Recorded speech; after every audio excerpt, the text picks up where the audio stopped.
കാണാൻ സനയിലേക്ക് എത്തുന്ന ഒരു സമയത്ത് കോടതിക്കും അല്ലെങ്കിൽ അതുപോലെയുള്ള സർക്കാരിനും അതിനെ തടയാനുള്ള നീക്കങ്ങൾ ചെയ്യാനുള്ള സമയം ഞങ്ങൾ റിട്ടേൺ കൺഫർമേഷൻ വരുന്നത് സാമുവലിന്റെ കയ്യിലാണ് റിട്ടേൺ കൺഫർമേഷൻ കിട്ടുന്നത്. അവിടെ നിന്ന് എംബസി ഉദ്യോഗസ്ഥരെ വിളിച്ചു പറയുന്നു, ഇനി നിങ്ങളിത് മീഡിയയോട് പറഞ്ഞോളൂ, ന്യൂസ് ബ്രേക്ക് ചെയ്തോളൂ എന്ന് പറഞ്ഞു.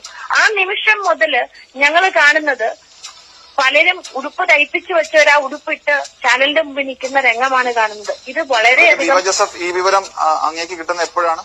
ഞങ്ങൾക്ക് ശനിയാഴ്ച വൈകിട്ട് ഞായറാഴ്ച. കാരണം അന്ന് ശനിയാഴ്ച രാവിലെയാണ് നിമിഷയുടെ അമ്മയും സാമുവൽ ജെറോം ഭാസ്കറും കൂടെ കൂടിയിട്ട് ഡയറക്ടർ ഓഫ് പബ്ലിക് പ്രോസിക്യൂട്ടർക്ക് ആപ്ലിക്കേഷൻ കൊടുക്കുന്നു. വൈകിട്ട് നമ്മളെടുത്ത് ഇൻഫർമേഷൻ കിട്ടി.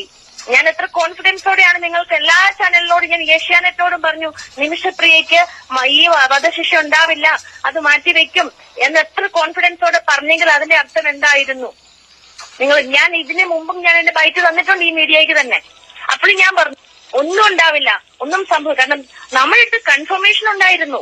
എന്തുകൊണ്ട് പറഞ്ഞില്ല എന്ന്, ഇത് അതീവ രഹസ്യമായിട്ട് വെക്കുന്ന കാര്യമാണെന്ന് നമുക്ക് അവിടുന്ന് ഇൻസ്ട്രക്ഷൻ കിട്ടിയത് കൊണ്ട് മാത്രമാണ് നമ്മൾ മീഡിയയോട് പറയാതിരുന്നത്.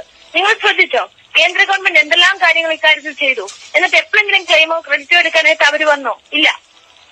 നമ്മൾ ഇനിയെങ്കിലും മീഡിയ ഒന്ന് നിർത്തിവെക്കുക ഈ ടോപ്പിക്ക്. നമുക്കിനി ഇത് ശരിക്കും ആദ്യത്തെ ഒരു ചെറിയൊരു കടമ്പ മാത്രം, ഒരു വാളിന്റെ ഉറയിലേക്ക് ആ വാളൊന്നിട്ടു. പക്ഷെ എപ്പം വേണമെങ്കിലും ഇനി ആ വാളൂരാം. ആ ഒരു ഘട്ടം കടന്നപ്പോഴേ തന്നെ ചാനലുകൾ ആഘോഷിക്കാൻ തുടങ്ങി, ആളുകൾ ആഘോഷിക്കാൻ തുടങ്ങി, പ്രചരണങ്ങൾ നടത്താൻ തുടങ്ങി. അതുകൊണ്ട് തന്നെ ആ തലാലിന്റെ കുടുംബം രംഗത്ത് വന്നിട്ട് പറഞ്ഞു, ഇനി എന്തു വന്നാലും ഞങ്ങൾ മാപ്പ് കൊടുക്കില്ല എന്ന്. അവരെ എന്തിനാ പ്രകോപിപ്പിക്കുന്നേ? പ്രകോപനങ്ങളൊക്കെ ഈ വാർത്തകൾ ഇന്ത്യയിൽ നിന്ന് പുറത്തു വരുന്നതാണോ? ഉറപ്പായിട്ടും.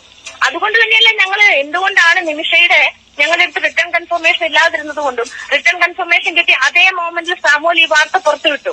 സാമുവൽ പുറത്തുവിട്ട അതേ നിമിഷം തുടങ്ങി പലരും വന്ന് ഞങ്ങളാണ്. നമുക്ക് എല്ലാവർക്കും ആവശ്യം ഒന്നേ ഉള്ളൂ, നിമിഷയുടെ മോചനം. പക്ഷെ അതിനുവേണ്ടി നമ്മൾ പോകുന്ന വഴികള് ചാണ്ടി ഉമ്മന്റെ വലിയൊരു ഇടപെടൽ ഉണ്ടായിരുന്നു. നമുക്ക് ലെറ്റർ വേണ്ടിയിരുന്നു. ദീപ ജോസഫ്, ഇതിനകത്ത് കാണുന്ന ഒരു വൈരുദ്ധ്യമാണ്. സംശയം എന്ന രീതിയിൽ തന്നെ ചോദിക്കുകയാണ്, താങ്കൾക്ക് ഈ വിവരം ഈ ശനിയാഴ്ച കിട്ടിയെന്ന് പറയുമ്പോൾ ഈ വധശിക്ഷ നീട്ടിവെക്കാൻ കാരണമായി കിട്ടിയ ഇൻഫോർമേഷൻ എന്തായിരുന്നു? ഇന്റൽ എന്തായിരുന്നു? അമ്മ കൊണ്ടിട്ട് പോയ അത് കൊടുത്തില്ലേ? അമ്മയുടെ ആപ്ലിക്കേഷനാണ് വധശിക്ഷ നീട്ടിവെക്കാൻ പറഞ്ഞ അമ്മ ആപ്ലിക്കേഷൻ. ഞങ്ങൾക്ക് ഫാമിലിയെ ബന്ധപ്പെടാനുള്ള സമയം ഇനിയും അനുവദിക്കണം എന്ന കാരണം കാണിച്ച് അമ്മ തന്നെയാണ് സ്വന്തം സൈനില് അമ്മയും സാമുവൽ ജെറോം ഭാസ്കറും കൂടെയാണ് ആപ്ലിക്കേഷൻ മൂവ് ചെയ്തിരിക്കുന്നത്. അത് കണക്കിലെടുത്തുകൊണ്ടാണ് നീട്ടിവെച്ചത്. ഉറപ്പായിട്ടും. അപ്പോൾ ഈ